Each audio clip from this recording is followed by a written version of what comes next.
It's Monday, October 20, 2025. I'm Albert Mohler, and this is The Briefing, a daily analysis of news and events from a Christian worldview.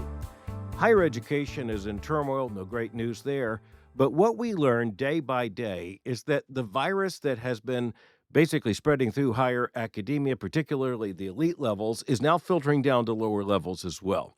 And so the intellectual corruption that really began in the academic elites, given the way elites work, others want to basically copy the elites. They want to emulate the elites. That's why the elites have so much influence.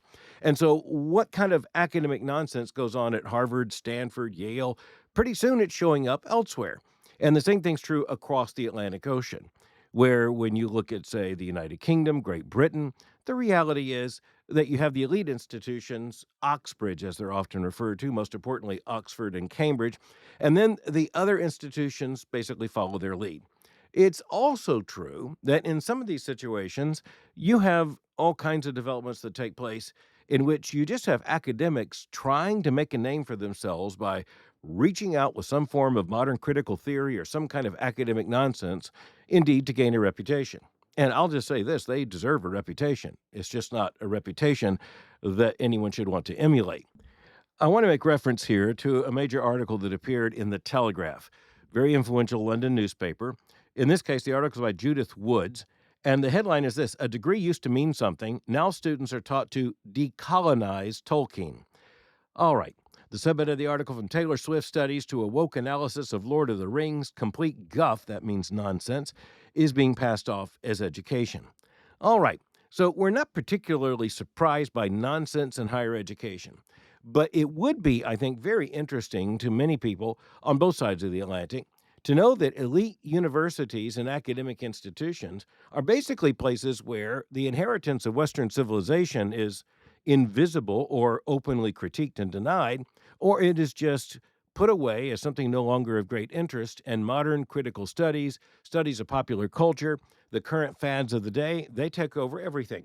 I had a major faculty member at one of the leading universities in this nation tell me that in the English department of his university, there isn't a single undergraduate course taught on Shakespeare. That tells you just about everything.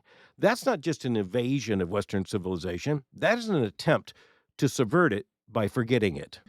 And by the way, it's not just forgetting it, it is basically deconstructing it and denying it. Judith Woods tells us about a course that is now taught at the University of Nottingham there in the United Kingdom. She says the course, quote, invites undergraduates to interrogate Tolkien, that means J.R.R. Tolkien, his Anglo-Saxon imagery. She goes on to say that the latest example, the name of this course is, quote, Decolonizing Tolkien et al. That means Tolkien and others. She writes, quote, actually, that sounds relatively sensible, that is, interrogating J.R.R. Tolkien's Anglo-Saxon imagery, quote, until you get to the bit where students are expected to critically unpick Middle-earth's racial hierarchies and examine intersectional mythic identities or whatever. She concludes, quote, the module's core text states malign peoples include Easterlings, Southrons, and men from Harad, in case you were wondering, and says Tolkien's treatment of the fictional races exhibits, quote, anti-African antipathy, end quote. All right, so this turns out to be really interesting. Lord of the Rings is particularly of interest to young Americans, and of course, many of them continue that interest. It has awakened many young Americans and young American Christians, and in particular, young American Christian males, boys and young men, to the wonders of literature and to what amounts to a mythopoetic retelling of Western civilization that also, to a considerable extent, recapitulates the Christian story. Now, in order to understand this, you have to see that you have now very liberal academics who are going after the Lord of the Rings, saying that it is a dark story for more reasons than one. And by the way, they're not really concerned about with the great meta-narrative of Lord of the Rings. They want to take apart what they see as its remnants of colonialism and racism. They talk about the difference between light and dark in Lord of the Rings. And they point to the fact that many of the creatures of the dark, many of the characters from the dark, they basically represent evil, while the article argues that those who show up as white are more likely to be righteous. But of course, that ignores the fact that Saruman, who is one of the darkest figures in moral terms, actually is depicted in white. And so that really blows part of this theory. But the larger thing to understand here is that the imagery between light and darkness doesn't come from J.R.R. Tolkien at all. It comes actually even from Scripture itself. It goes back to God's act in creation of separating the light from the darkness. Light and darkness represent good and evil. They represent God and the enemies of God. They represent what is morally right and what is morally wrong. And that's not a form of ancient racism. That wasn't even a part of the picture. But of course, everything now is read by those in post-colonial studies, those who are operating from the worldview of critical theory, those for whom the only main dynamic in human history is a racial discrimination dynamic. Everything has to be put into that category, and thus the Lord of the Rings has to be deconstructed along with the rest of civilization. The argument here is that there is racism, there is racial superiority that is baked into every cake when it comes to literature, when it comes to the Western canon, when it comes to Western tradition, and of course the larger project of Western civilization. But the article in The Telegraph goes at the point that you can only say this if you haven't read Lord of the Rings, you haven't honestly engaged the text, you don't understand the historical context, and you're just out to make a point, or you could also say to make an academic reputation. Picking up on that theme, Michael Deacon, who is citing here the article by Judith Woods, says that if you want to understand how the left is misconstruing, and I think deliberately misconstruing Tolkien, he says, quote, "If you're an author of fantasy novels and you're anxious to avoid accusations of bigotry from left-wingers, simply make all your monsters Israeli. Then no one on the left will complain," end quote. There's a lot to that, of course, but we're also looking at a bigger picture. We're looking at those who are trying to deconstruct Western civilization, and one of the ways you do that is by trying to deconstruct Western literature, because literature is one of the chief artifacts of the civilization. Furthermore, when you're looking at Lord of the Rings, you are looking at a meta-narrative. You're looking at a 3-volume work of literary genius in which J.R.R. Tolkien is telling a massive story. Now, there's stories within stories within stories. And the fact is that Tolkien was a literary genius. He's able to create the stories within the stories within the stories and make all of it compelling.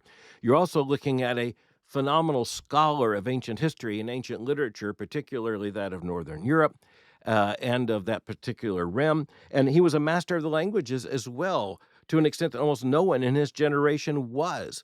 There is a considerable argument that J.R.R. Tolkien resurrected some entire areas of study in terms of the background of what became Western civilization. But it's really important to understand that Lord of the Rings, for example, the 3-volume work, and of course it's tied to other works as well, it's this giant mythological or mythopoetic retelling of a story that at least echoes biblical Christianity.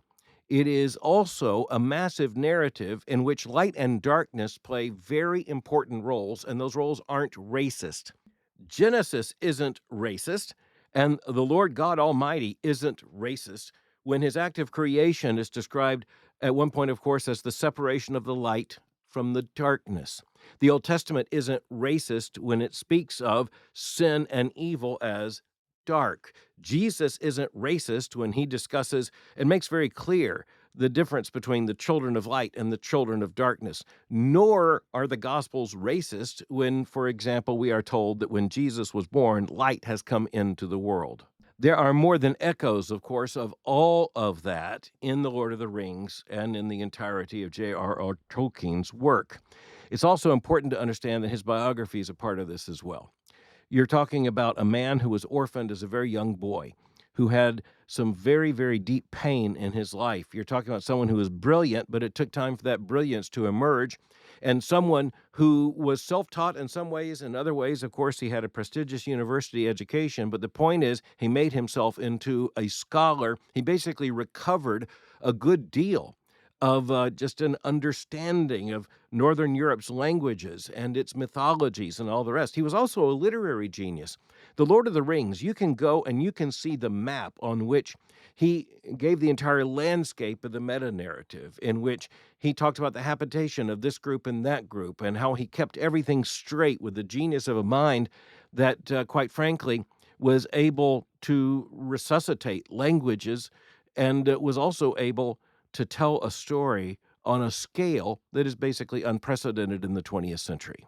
The entire modern project of critical studies, critical theory, critical approaches to literature, deconstruction, structuralism, all the rest, including efforts just to take a psychiatric or a psychological analysis to everything, that entire approach basically destroys literature. But we need to know it's not just about destroying literature. It's also about destroying civilization, an entire civilizational project. And we need to recognize it's not just that. If you're going to deny the categories of light and dark in moral terms, of light and darkness when it comes to, say, divine revelation, you're trying to deconstruct Western civilization. You're trying to deconstruct light and darkness in terms of the moral manifestations. You're trying to deconstruct Western civilization and the central text of Western civilization. You're trying to deconstruct objective, absolute truth. You're trying to deconstruct anything that stands in your way of your own secular model of ideological liberation. That's the project going on here. I want to go back to where we started. This also indicates the utter corruption of many disciplines and of the modern university in so many ways. You can really divide universities these days, or colleges these days, between the kind of university that would hire the kind of people to come up with and teach this class and those who wouldn't. Sadly, those in the second category are far fewer. And it's very important that Christians or any defender of Western civilization understand what is at stake here. It won't stop with J.R.R. Tolkien. All right, while we're talking about darkness and frankly, trying to destroy Western civilization, let's be very clear that there is also a very evident momentum right now towards denying and destroying human dignity. And that comes down to assisted death or assisted suicide, as it's often called, or medical assistance in dying, which is the most common modern euphemism. And this is taking place on both sides of the Atlantic, as we've seen. Britain, the United Kingdom, is currently debating very threatening legislation on this front. But it's also true that if you're looking for one of the most radical experiments in human history when it comes to assisted suicide or euthanasia, you don't have to go very far. All you have to do is look across America's northern border, because Canada is right now one of the most radical experiments ever undertaken in terms of the embrace of the culture of death. And it has happened with record speed. You know, Christians have long warned that when you start down this particular trail, you can't just stop arbitrarily. But when you look at some of the other nations that have gone into this and even started much earlier, even decades earlier, it is clear that momentum is now picking up. It took longer for even those very liberal nations to move very far with this. And then, of course, momentum gained, and thus they're almost all the way down the road on this. You're now talking about euthanasia, or what's called assisted suicide, or medical aid in dying, even for children and teenagers. And you could just put behind in the ancient past when supposedly it was going to be limited to those with a terminal diagnosis. Oh, no, it's gone far beyond that. And the same thing is true in Canada, although in Canada it's happened faster.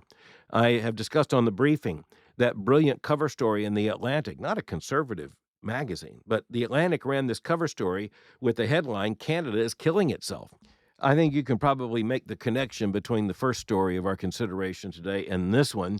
I want to go to an article that appeared in the current edition of the Spectator by Dan Hitchens. The headline is, "Canada's Assisted Suicide Laws Are Out of Control." Okay, I really appreciate the article, and I just want to argue that almost from the very beginning, they have been out of control. And that's almost by definition. That's the way this works.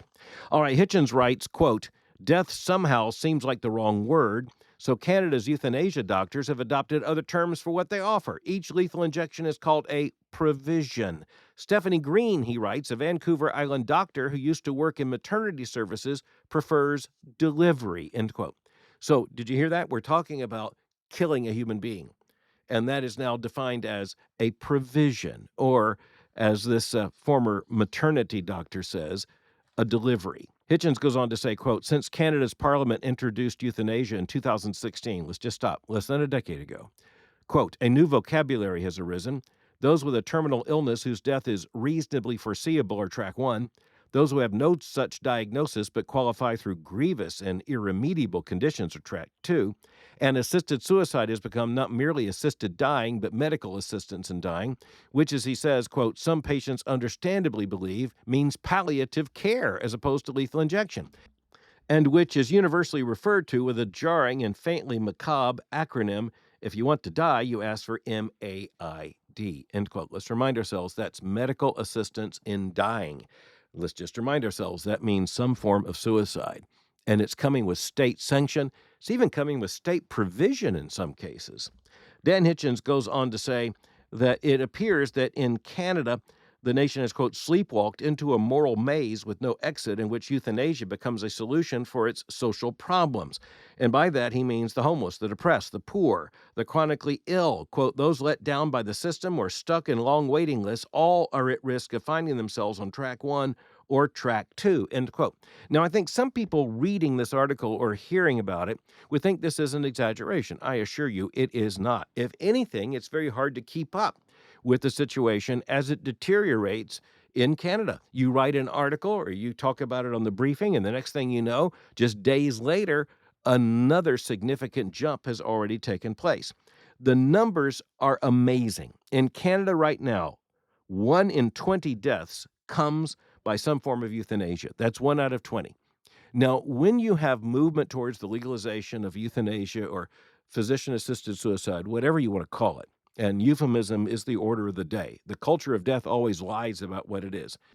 If you're going to go down the road towards legalized euthanasia, medical assistance in dying, physician-assisted suicide, whatever you want to call it, and euphemism here is the order of the day, and it's dangerous.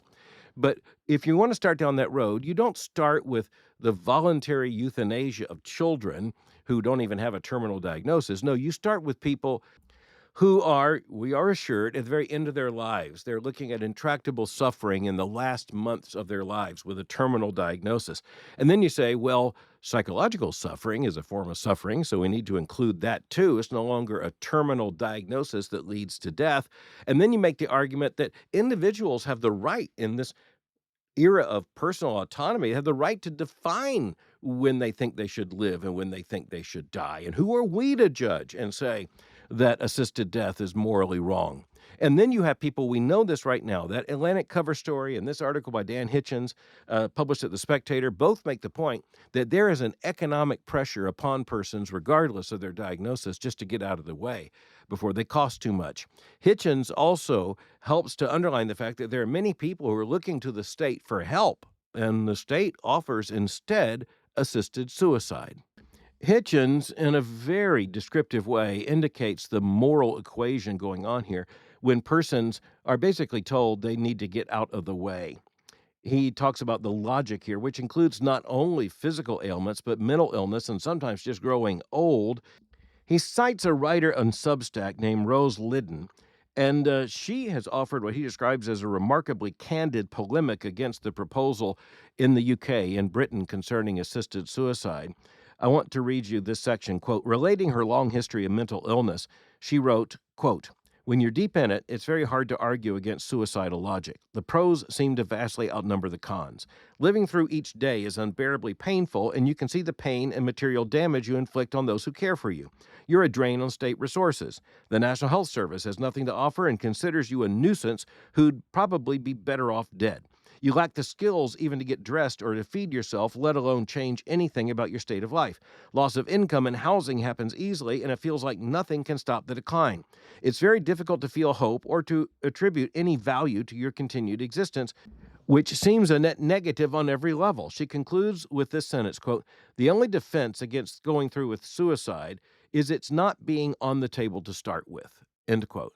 Okay, in moral terms, in worldview terms, that's incredibly significant.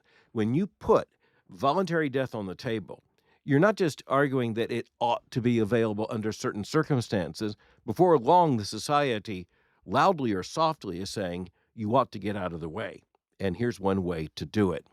Writing about the current press for legalized physician assistance in dying or euthanasia in Britain, she writes this, quote, enshrining a right to suicide in law will initiate a cultural shift that can never be undone, end quote. Okay, now that may sound like a radical proposal, something that can never be undone, but you look across the world, particularly in Europe and in other liberal nations, and what you see is that there is full evidence that once it is in place, once the culture of death is established in law, once it works its way with an economic logic and a new moral logic, pressing out the Christian worldview and replacing it with a new secular worldview in which human life has nothing but utilitarian value, once that is in place, it's hard to know how it could ever be pushed back and how recovery could ever come. And so the warnings that are coming from Great Britain right now, and even the warnings right across our northern border, they are so stark that it would be moral insanity not to see them, not to make them known, and not to do everything possible to make certain that that same logic does not spread further in the United States. And let's be clear, there is no reason to believe that a national border is going to serve as an effective moral border. I think we all know that's not how it works. Today, this is in Canada. We already have proponents of the very same kind of model legislation here in the United States. We need to understand what it is, and we better have arguments against it at the ready. Finally, for today, a parable, a massive parable of moral importance coming from the United Kingdom. Prince Andrew has voluntarily, we are told, relinquished his royal titles, including the Duke of York. He will no longer serve as a member of the Order of the Garter. And we're also told that he has been officially not invited to such things as Christmas celebrations at Sandringham. That means with the royal family, with the King and the Queen, the Prince of Wales and the Princess of Wales and others. This in the aftermath of the unfolding revelations concerning the prince and his involvement with Jeffrey Epstein.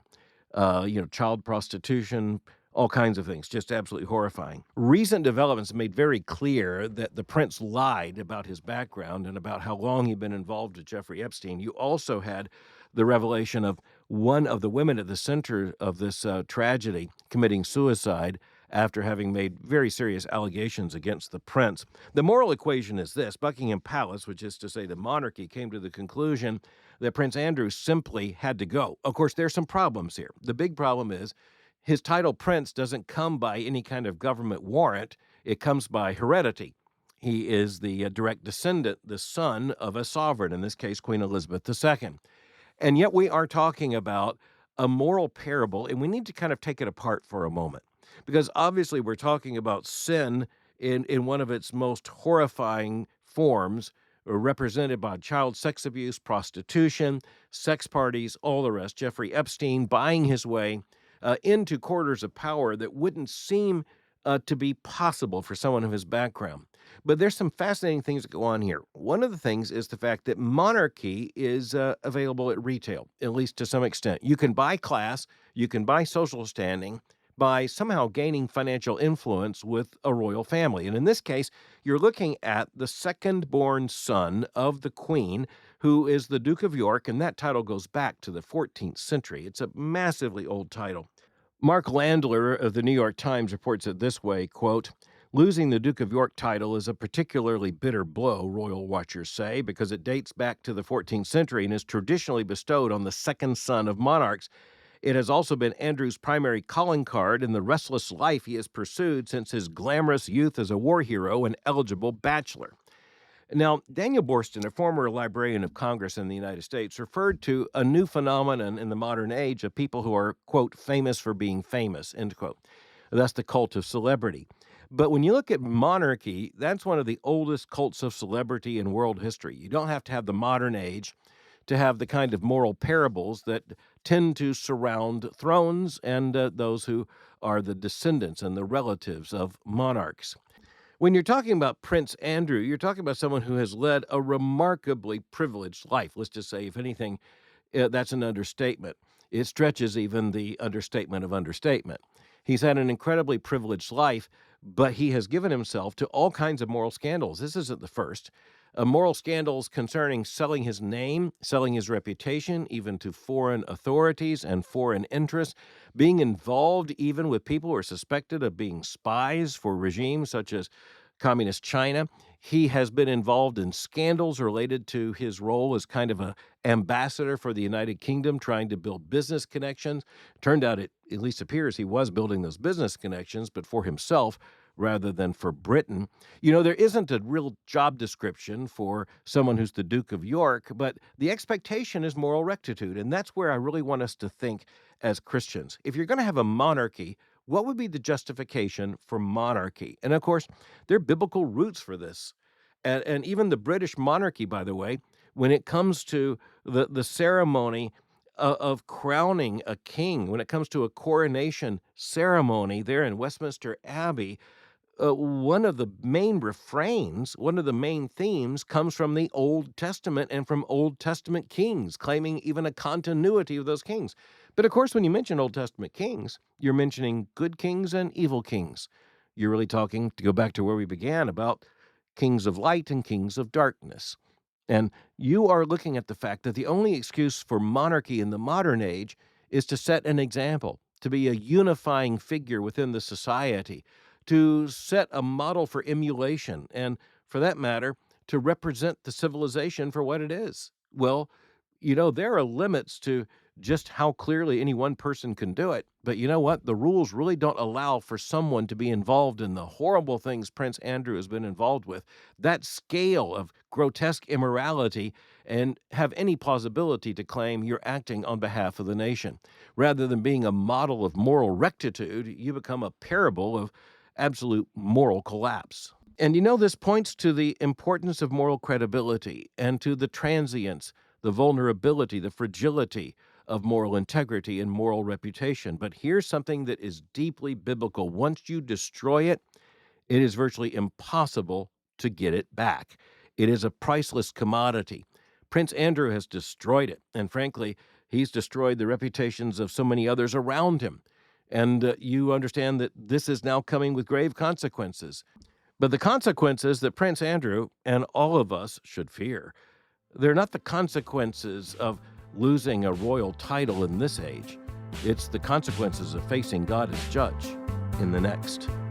Thanks for listening to The Briefing. For more information, go to my website at albertmohler.com. You can follow me on Twitter or X by going to x.com/Albert Mohler. For information on the Southern Baptist Theological Seminary, go to sbts.edu. For information on Boyce College, just go to boycecollege.com. Today I'm on my way to Istanbul, Turkey, and I'll meet you again tomorrow for The Briefing.